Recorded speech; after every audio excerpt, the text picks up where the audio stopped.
তোমাকেই কাছে ডাকবো।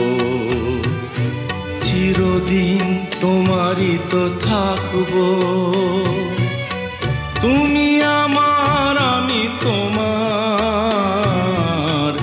আমি যে কে তোমার তুমি তা বুঝে নাও। আমি চিরদিন তোমারই তো থাকবো। তুমি আমার, আমি তোমার, আমি যে কে তোমার তুমি তা বুঝে না।